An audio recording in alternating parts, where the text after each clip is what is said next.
I never feel happy anymore. I'm just always crying, breaking down at the slightest inconvenience or trouble that I'm facing. It's just like, am I cracking? Am I broken? Like, can I be fixed? And it just starts to build and build over time.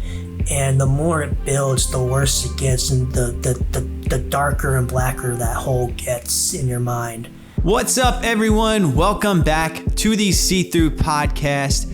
I'm your host, Lance Johnson, and what you're about to hear is another one of my transparent conversations with someone from the blind and disability community. Today, I am talking with Chad Bouton, who is the host of the Hindsight is 2200 podcast. In this episode, Chad and I talk about the importance of being yourself and how can we learn to accept our disabilities even in the times where it makes life hard. But before my interview with Chad begins, make sure to subscribe to the channel, follow the podcast on social media. The handle is at See-Through Pod. And if you want to access bonus See-Through Podcast content, go join my Patreon. The link is in the show description. This episode's a great one. Enjoy it, everyone.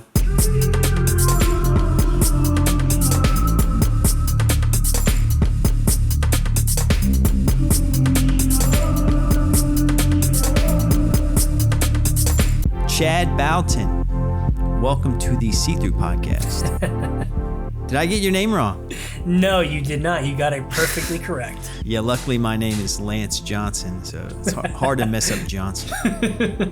But yeah, welcome to the See-Through Podcast. I'm excited to talk to you. I was recently on your podcast, which is called Hindsight is 2200, which if you're listening and you haven't checked out Chad's podcast, definitely do so. I'll have a link in the show description, so you can just click that and check out his podcast. He's only been around about 6 months, but he's, cranking out episodes. He's like in the 60s, right? 60s episodes? You've had 60 episodes? How many? So season 1 will be wrapping up this weekend with 50.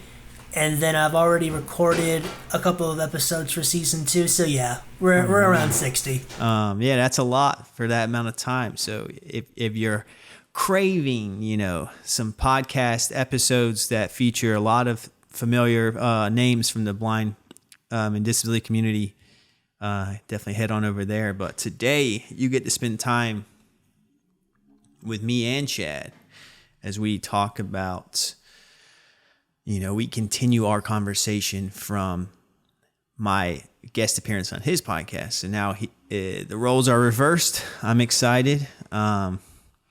Let's first just start with an intro. I kind of set you up there, but I'd love to give you an opportunity to tell everyone who you are and what you're all about.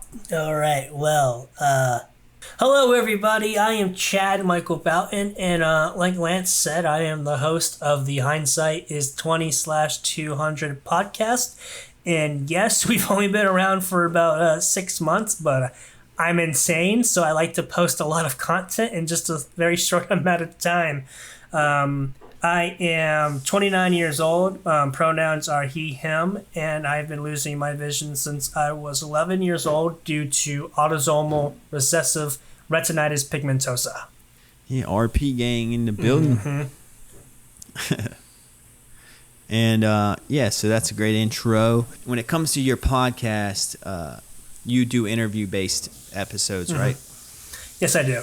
So can you tell everyone some people you've interviewed? So I've had the great pleasure of talking to Be My Eyes, Sam Seavey of The Blind Life, Two Blind Brothers. We've done a big collaboration with Southeastern Guide Dogs, which is a guide dog and service dog organization out of South Florida. We just had Dr. Amy Kavanagh out of the UK, who is a huge, big-time advocate. I put her up there with like the Molly Burkes and the Emily Davidsons. So we've had some really, really great guests, and just some episodes that stick out to me, which just are some ones that I learned a lot from. Would be like my sit down with Dr. Kevin Conrad, who's done work with Southeastern Guide Dogs and Guide Dogs of America, and then the International Digital Center, Eric Wickstrom, who does a lot of audio description. He hires visually impaired actors to do audio description narration for series on like Netflix and Hulu. So I've learned a lot about stuff that prior to doing the podcast, I really had no clue about. So it's been a lot of fun. Awesome. Yeah, it sounds like you have a wide variety of guests. And, that as a podcaster, I know that makes life more fun when you have, these different guests. That's kind of why I didn't limit, this See-Through podcast to just visually impaired. I opened it up to, all disabilities. But, a little bit more about yourself, right? You are legally blind, right? Yes. So as I mentioned when I was introducing myself, I am legally blind due to retinitis pigmentosa, which I'm sure, Lance, you don't have any idea about, do you? I've heard of it. Yeah, maybe a little bit, right? But so the progression really wasn't anything major when I first got diagnosed, and I was only 11 years old. So for me, I feel lucky, at the same time maybe a little unfortunate to have been so young, because I didn't really understand how severe a visual impairment was until I was, turning 16, almost going into college. So I was oblivious to my visual disability for most of my life. Things didn't really start to get bad until I was in college. But right now, my vision, it's significantly worse than it was during, my time in high school and college. I have less than 5 degrees of my field of vision. I can only see what's directly in front of me. But because of the progression of my RP, I have cataracts in both of my eyes. So even though I can see what's directly in front of me, there are days where the cataracts are just so bad, I can't even actually really see anything out of my eyes. And the cataract in my left eye is so bad that I really just feel like I only have my right eye to look through and to help me see things. The best way I describe my vision is if you were to, say, look through a coffee stirrer and close one of your eyes and look through it. That's kind of what I see on a daily basis. Coffee stirrer, wow. Yeah, I just had, a doctor's appointment, with a retinal specialist, and they said I was in the, 20 to 25 degree range, just to share where I'm at. Yeah, so you know what, that's awesome to hear, because I know how invested you are in podcasting, and you're really dedicating yourself to it, and it's a lot of, a lot of it has to deal with computers. And there's a lot of technical sides to podcasting. So I respect how you navigate those and put out your content for sure. Because even with 25 degrees, it's hard. Yeah, you're more of a wizard than I am, I would say. Your knowledge of technology and audio equipment, it impresses me, I'm just fortunate enough to have learned how to use a computer when I was in high school.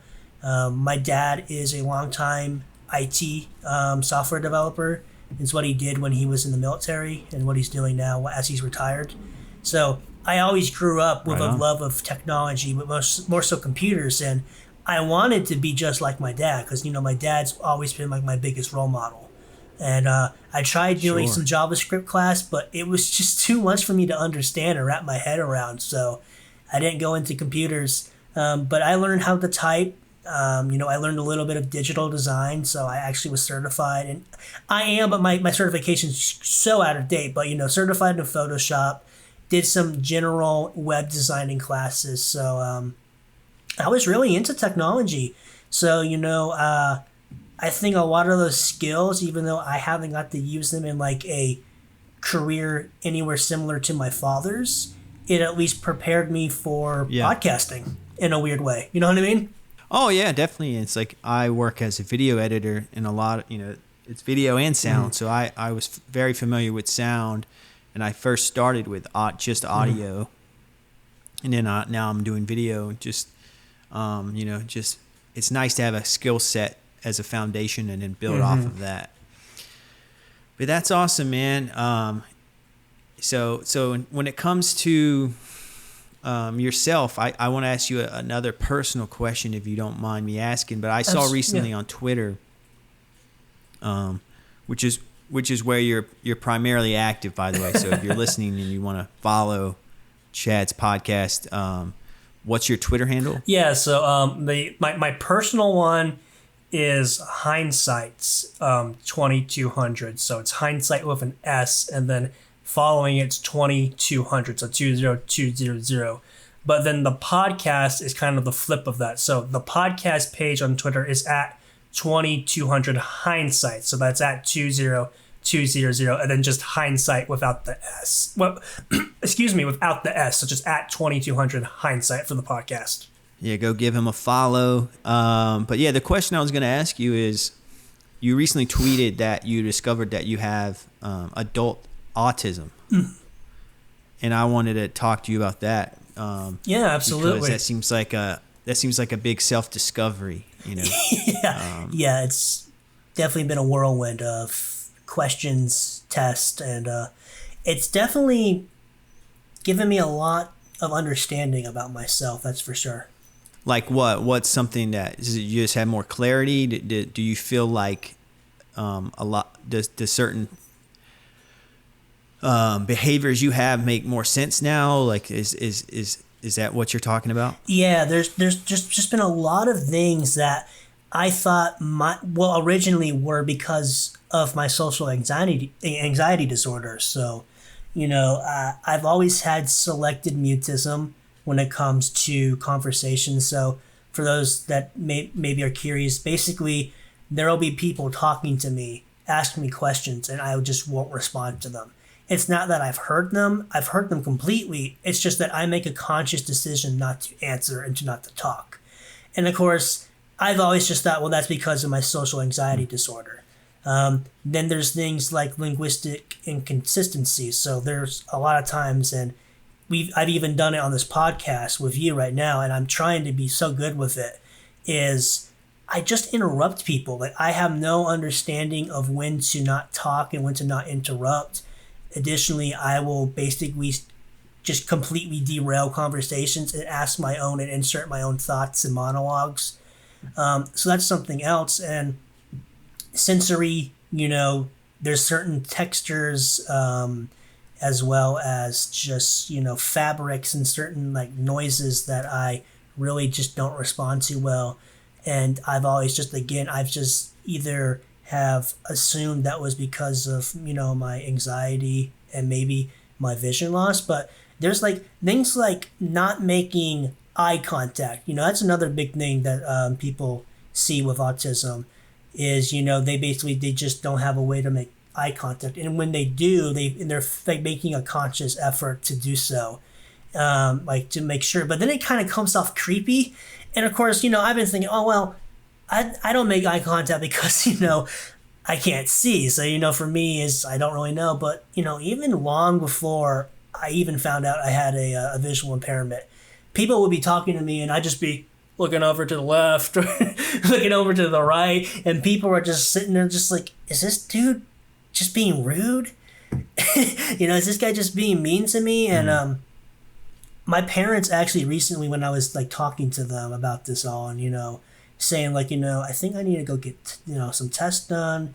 And of course, prior to getting some tests done, I was talking to a lot of experts and people in the community. I have a lot of friends that either they've had child autism, adult autism, or it's no longer diagnosed because it's kind of gone away, but we're at the time when it was still a diagnosis, where maybe with like high functioning Asperger's, which again I know is not a diagnosis that they're doing currently to this day, and haven't been doing since I believe 2013, if I have my facts straight. But just talking to a lot of people and just seeing that there's a lot of things that are lining up with what they're describing to me. And I'm telling all this to my parents, and they're like, we've for the longest time wanted to get you tested because we suspected from a very young age that you had some sort of autism. Like, so basically everyone in my family's kind of been like, yeah, I think he has autism, but they never did anything about it. So, I've just grown up my entire life thinking that maybe it's my vision or like a combination of my vision loss as well as my depression and anxiety. But the more I looked into it and the more I asked questions and the more that I did research, and then, finally getting some tests done, it just really makes sense. And having that diagnosis, I now look back on like a lot of things that have happened in my life, and I just feel like wow, like why did it take till I'm like basically almost 30, because I'll be 30 next year, to like finally be like, maybe there's something more to this than, just vision loss and anxiety. Maybe these are things that are covering up something a little bit deeper and a little bit more severe and sensitive than I thought in the original. So yeah, finally finding that out, and being upfront with myself after getting the news and being like, that this is kind of who I've always been, so it doesn't really change anything about me.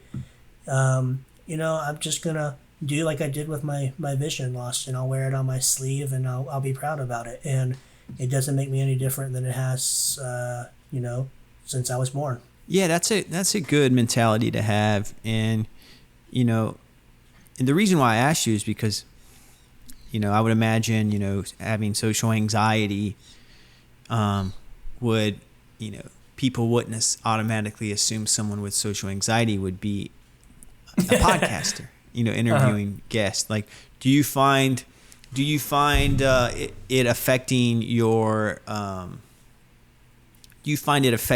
your interviews at all? I definitely, I've been on medications for pretty much my entire life. I know there's a real big debate of medicating kids with these ADHD medicines and these OCD medicines at a young age. So things like Concerta, Sertraline, even stuff like a Xanax or a Klonopin. There's a lot of back and forth on, well, are we really taking the time to actually diagnose these kids, or is it a self-diagnosis? And then basically, do these medicines actually affect them, or are these kids just doped up on all these pills to the point where they've developed a crutch on them? So for me personally, I believe I do need these medicines, because without these medicines, I am not only incoherent and non-functioning, but just everything upstairs in my mind is just off balance. And it's been that way even before I was on the medicine. So for me, 100%, I know that I need these medicines. I've, shopped around to find the right specialists, therapists, psychologists to sit down with me and to try all these different medicines. And the ones that don't work, we avoid, and we find the ones that work. So for me, the medicines are kind of a big part of what helps me adapt and live with anxiety and depression. There's just also things that environmentally I do different now. I've learned breathing exercises. I've learned how to just like debrief myself and basically kind of, isolate myself and learn how to cool down and to, basically kind of like shut down, refresh my computer and my brain, you know what I mean? So it's just also understanding that I have it and just a better way of dealing with it. I've done a lot of counseling, and I've done a lot of one-on-one. So it's not as big of a issue as it used to be.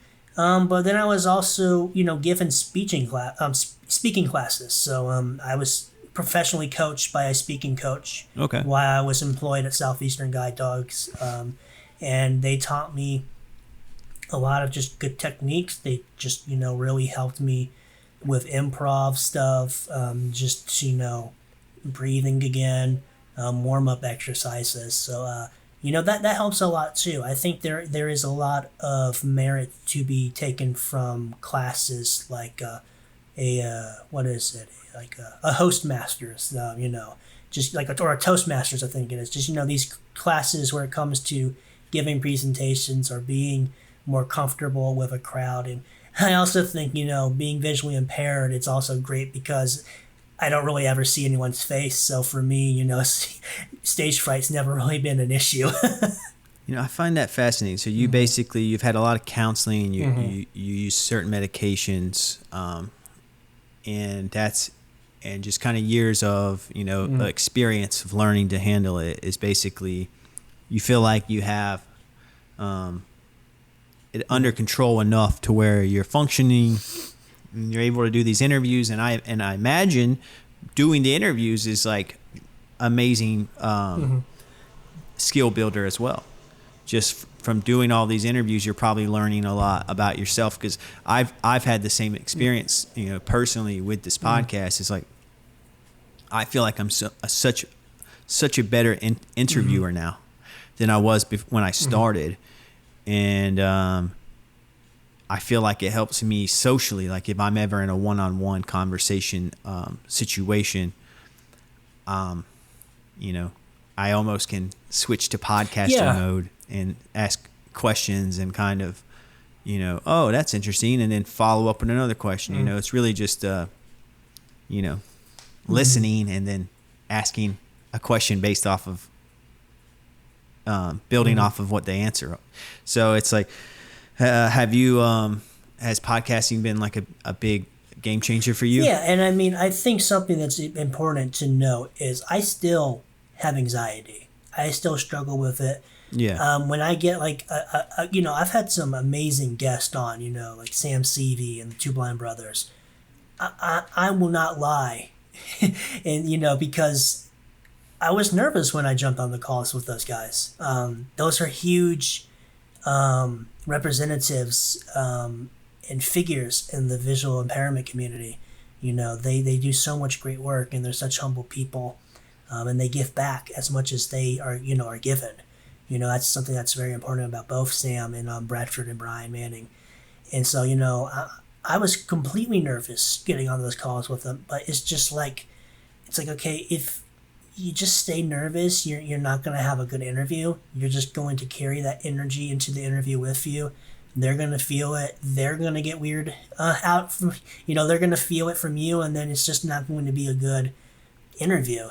So for me, it's definitely like recognizing, all right, I am nervous, but nothing good is going to come out of me, just allowing my nerves to take over and ruin what is right now a big opportunity for me for the podcast as a young podcaster in a young career so far. Like, again, only 6 months. But when I interviewed Sam, it was only 2 months into the podcast. So it's just like getting to talk to someone so big like him. It was terrifying. But again, I knew like I couldn't mess up this opportunity. So as nervous as I was, I just bottled the nerves. And like you said, I flipped the switch on for this other persona I have, which is just, my broadcaster self. And then I just let that person come out of me. I put the nervous Chad away, and then I can, flip the switch off once the interview is done. And then I can, freak out, do the nervous, like, oh my God, kind of breathe, I'm breathing, and just, realize it's just like, okay, you did it. Yeah. Yeah. It's funny. Like there's like a anticipation level. You have a big interview coming up, you mark it on the calendar, then you get, your equipment ready, you get your questions ready, and then you sit in your chair, and then you wait for them to join your session. And then it's just like, Oh yeah. not almost, besides my mom, it's like my mom and my sister were the only two people I've interviewed who I knew prior. So it's a weird, like very weird social exchange of first time meeting someone. You're on essentially a Zoom call asking very deep personal questions. To be honest, like, and maybe you identify with this and relate to this, like, I like asking deeper questions in general when it comes to conversations. Like I'm not the best, like I'm good at small talk, it's not like it's an issue for me to have small talk, but like I prefer like deeper conversations. So like in a sense, like I actually feel more comfortable, having in deeper conversations than just real shallow ones. Are you like that at all? Yeah, I've had some really in-depth conversations. Like, I think like two good examples. Again, I mentioned them earlier. My talk with Dr. Conrad, who's done some amazing work for a lot of guide/service dog organizations. Like picking his mind because he's just this wizard when it comes to blending Western and Eastern medicine when it comes to veterinarian work on dogs. So to pick his mind and see how he approaches medicine with these dogs, as well as conditioning and training them to build muscle and stamina, getting to hear him and how he processed this program that he created that now numerous organizations in the U.S. are using to help their dogs come back and start class ahead of schedule because of their muscle gain and their stamina increase. And then talking to someone like Eric Wickstrom of IDC and learning about how audio description actually first started being used, like when basically companies were told for them to start, like, you got to start using this or you're going to basically get in trouble.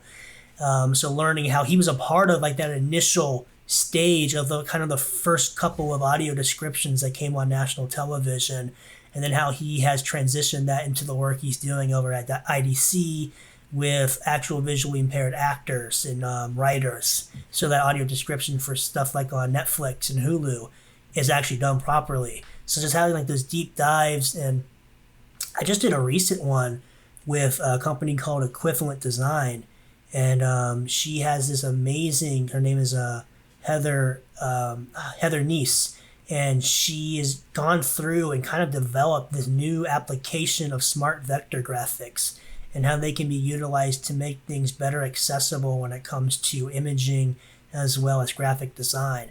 And I mean, if you want to talk about just like getting on and basically having like a lecture, kind of like having someone talk to you from the basics to the most complex stuff that they're doing, that is such an amazing podcast, and I'm really excited to premiere that one and come, next next week, because season 2 will premiere in next week.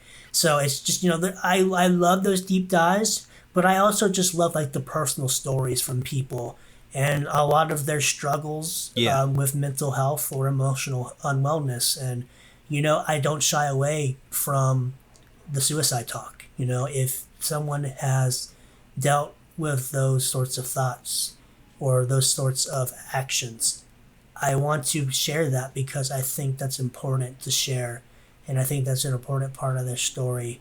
And I'm always very thankful to my guests when they allow themselves to be that vulnerable and to share that side of themselves and to be honest and say, like, I had these thoughts and I had plans. I didn't go through with them, but I experienced them, and it's a part of my lived experience that to me will always give me goosebumps because I've dealt with them myself.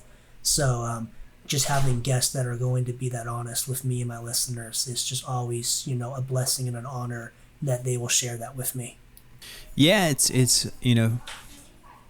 and I would say the fact that they open up to you like that is proof that you're a good interviewer and you made them comfortable. Because like, that's the art of interviewing.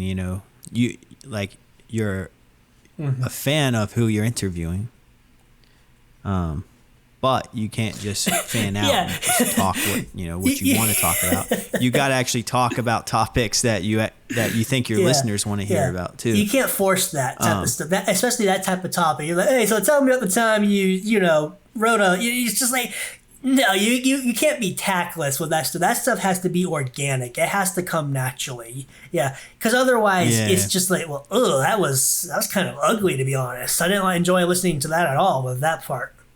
Yeah, I agree. It's like, it has to happen organically. And, I've talked about similar things on my podcast before where I would have anxiety around my vision whenever I was living in North Carolina, because I was driving then because there wasn't public transportation. I was also doing a lot of videography, so I was behind a camera, and I could tell my vision was declining, and I knew like the end of the road was coming up, in terms of where I can drive for work. If there's a shoot at this location, it's like, oh, now I got to drive somewhere I'm not familiar with, and it would cause me anxiety and I used to think that my career was going to go nowhere. It's going to everything. I used to think everything in my life was going to hit a brick wall. But and I would get I would have thoughts like that too, where it's like, maybe I'm better off, just not existing. Yeah. I never had I wouldn't say I had suicidal thoughts or anything like that, but I just thought about, I used to was life worth living? I guess I would think about that. But I've gotten a lot better about that, especially the more I open up and talk about my RP and whereas before I used to keep it inside and not talk about it to anyone. Have you had similar thoughts? It sounds like you said you suffer with anxiety, depression. And it sounds like you talk about this with your guests. Is that something that you've had to deal with yourself? Yeah, I mean, if you don't mind me sharing, if you're comfortable with me sharing, I'm at a point in my life now where this is a big part of my story, and I do like to talk about it very openly. So if you're fine, I can get into it. I'm comfortable if you're comfortable. Yeah, absolutely. So the first time I really got down on myself was in high school. So about 10th grade was when I had my first real big dip in my vision. And it was around when I was 15 years old. And basically the doctors, this is the day the doctors told both my sister and I, is unfortunately, due to how your progressive eye condition is going, you will never be able to drive your entire life. So that was really big for both of us. And that was kind of like the slap in the face to wake up, Chad. You can't deny that this vision is affecting you in a major way anymore. You're now completely isolated when it comes to transportation. You have to rely on others. You can't travel on your own by yourself. So that was terrifying for me. And, some other things were happening. I mentioned finding the right psychiatrist, because I've had bad ones. And at this time I was seeing a bad one. And he was doping me up on these meds so much that I was actually having emotional breakdowns.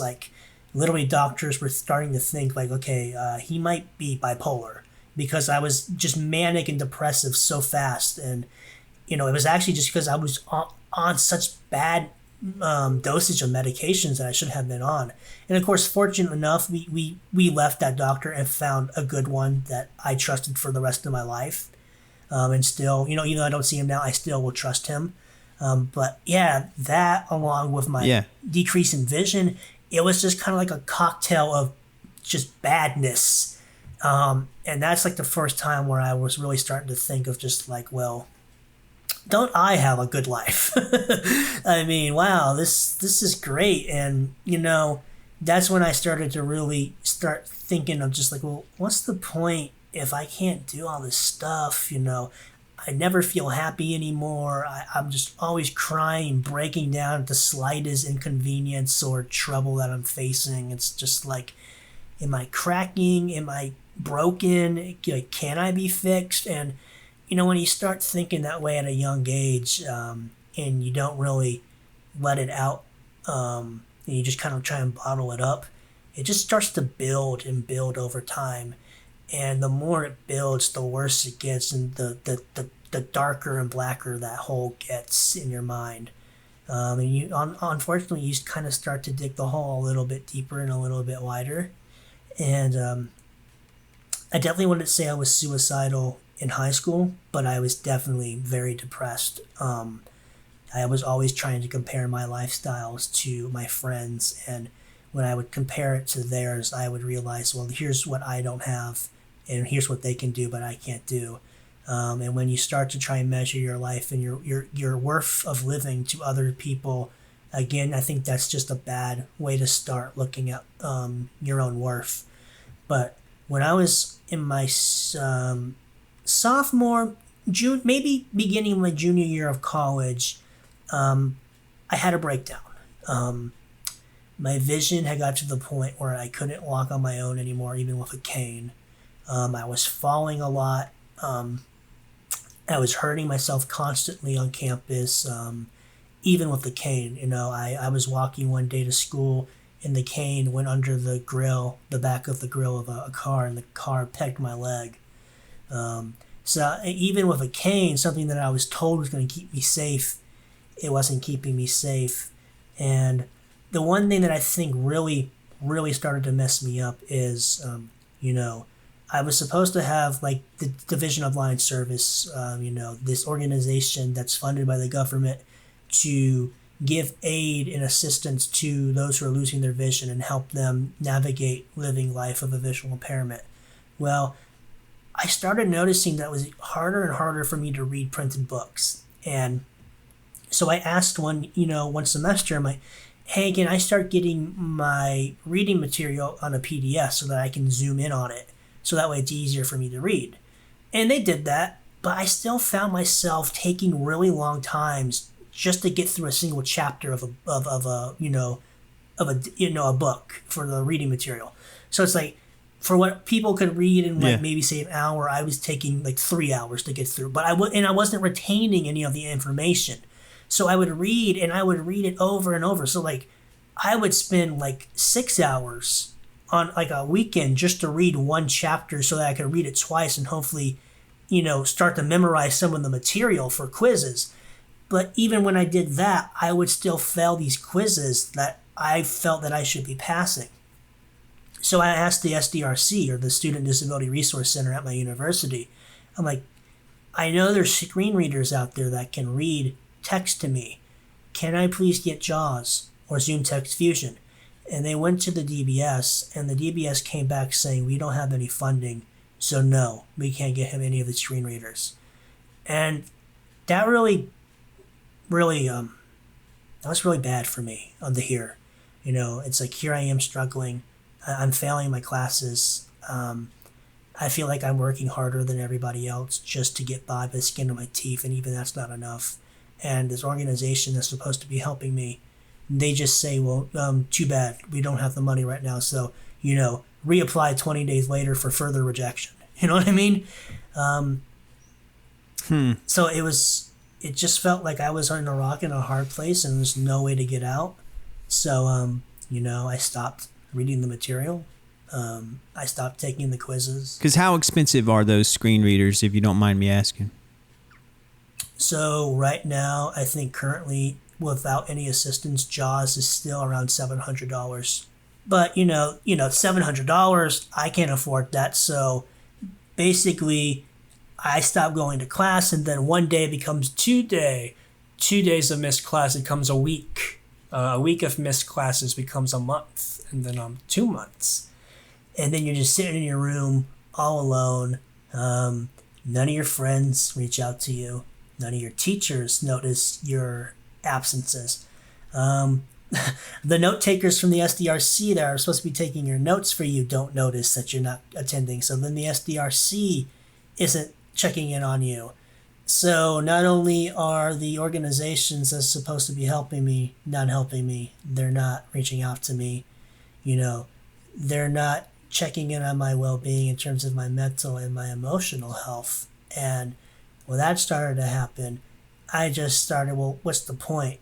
I'm not going there, and I'm not there physically, and nothing's changed. The world keeps turning without me. And when I just started to realize that all these people that I should be hearing from and should be checking in on me aren't, that's when I start to, basically say, well, I don't matter in the larger scheme of the universe, because if I did, they would be checking up on me. And, I just let that just fester. And again, all my other insecurities back from high school started to, bubble up to the surface. And, I'll never forget, there was one day I'm sitting in my dorm room. I haven't been to classes for about 3 months.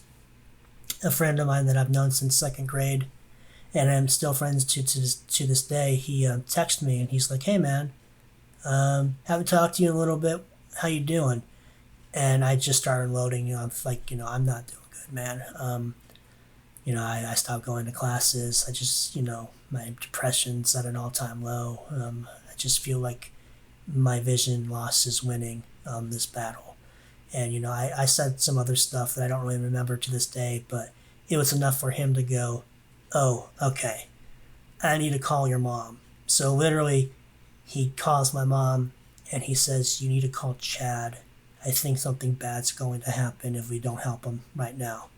So then he texts me and says, your mom's going to call you right now. Answer your phone. And then, of course, right after that, my mom calls me and she says, what's wrong? And I said, I'm not doing good. And she says, what do you mean? And I told her, it's like, I haven't been to classes in 3 months. I'm failing all of my classes. And she's like, well, why did you stop going to classes? And I told her it's just because my vision's just to this point, and none of the organizations are helping me. I can't complete my assignments. They're not giving me the help I need. I just don't feel like it's worth it anymore.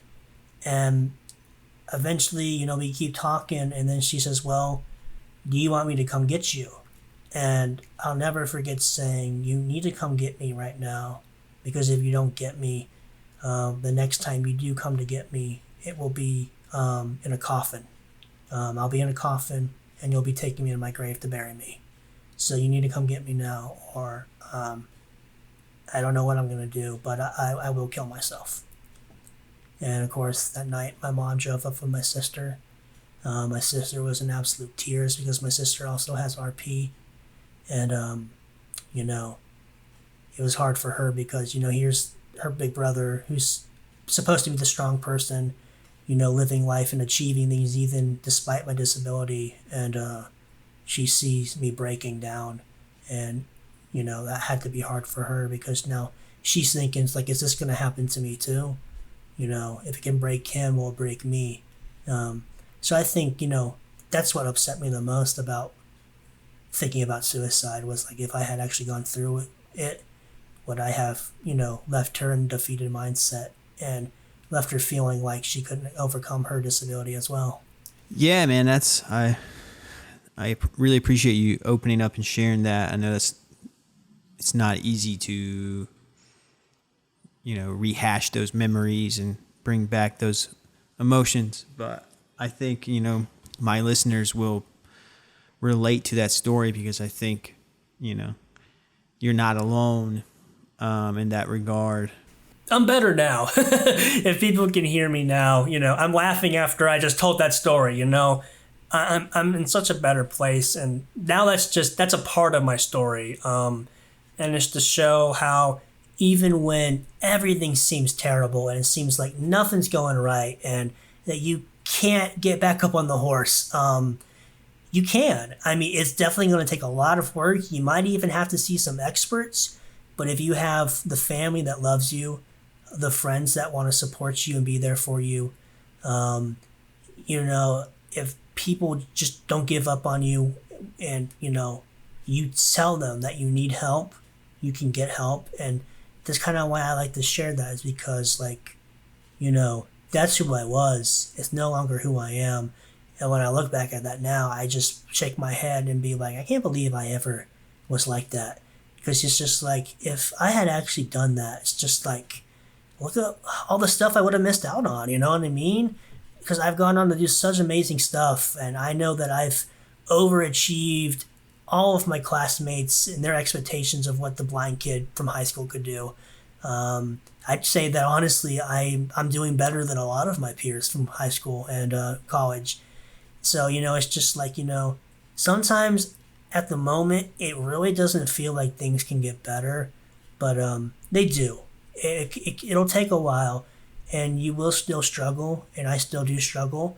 But as long as I just remember that that's just a point in my life, it's not the total journey, it's just a part of my journey, and that it's just going to fade and be kind of like a blip on the radar, then it gives me the confidence to continue to know that I'm strong enough to overcome anything and that it makes me better for it. And now it's a part of my story, and hopefully by sharing it, I can encourage other people to seek help, or they can come to me and talk to me and share their stories, and we can all look at it. And I think mental health is still something that we don't talk about enough. And I think if we were more upfront and honest about talking about it, and it wasn't such a taboo subject, which I believe it shouldn't be, I think a lot of people will get a lot more help.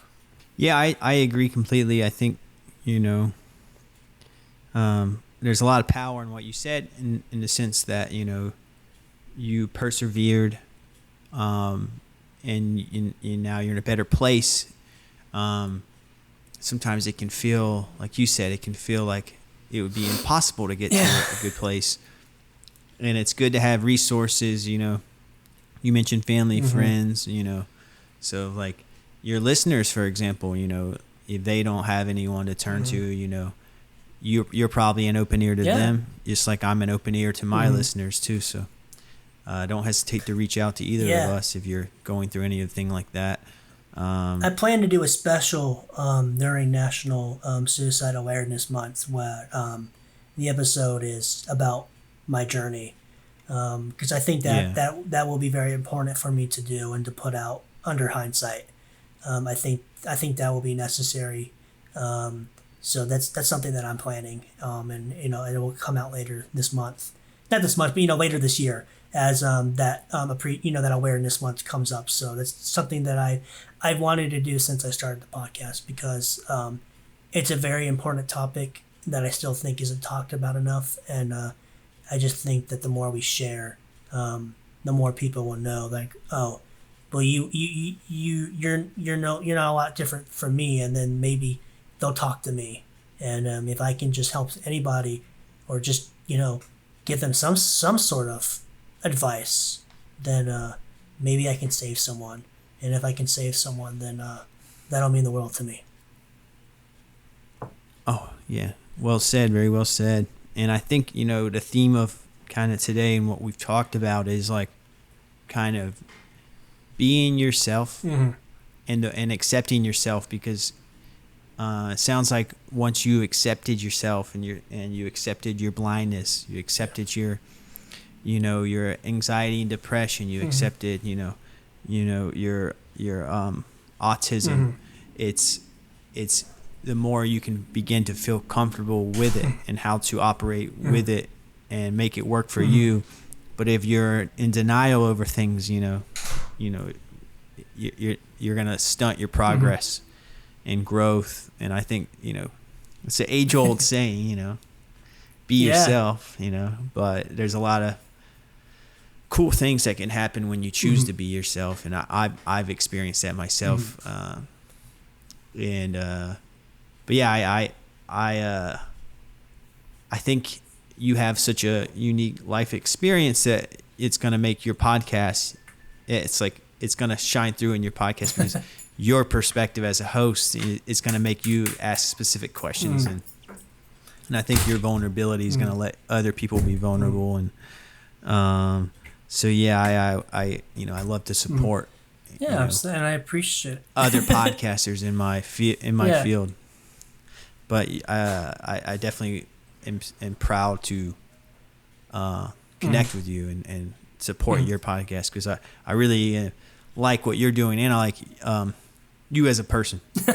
Well, thank you. That means a lot. And if I can just say one more thing. First is, do you know of who Chad Foster is? I do not. Oh, so he's an amazing advocate and activist. He's legally blind, or he might actually be completely blind, but he's a phenomenal speaker. He owns his own business.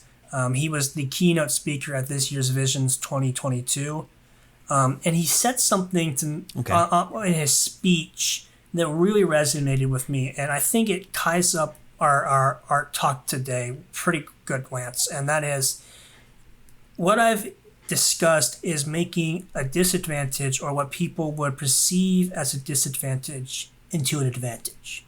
And I think that is so important for us to understand, is that just because we have a disability, or just because we've struggled with mental health, or we're just finding out that we might have autism, or we do have autism, it's all about, well, how can I make this into my advantage? How can I make this to where it's useful to not only myself, but to other people around me? And I think once we can understand how to make those disadvantages, and I put hard quotes around disadvantage because I don't deem any of my disabilities or health conditions that I've dealt with or am dealing with as a disadvantage, because I've found a way to make them my advantage.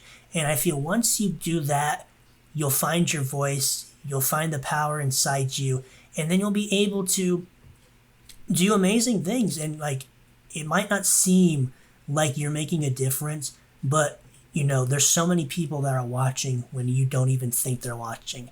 And if you can turn that disadvantage into your advantage, and you can just live your life strong, powerful, confident, independent, then there people are going to see you and they're going to follow by your example. And you never know when someone's going to reach out to you and say, hey, thank you for being an inspiration, and thank you for showing me that I can do the same that you're doing. So I think that, if anything, today I would like to hammer that home. Yeah, I agree, man.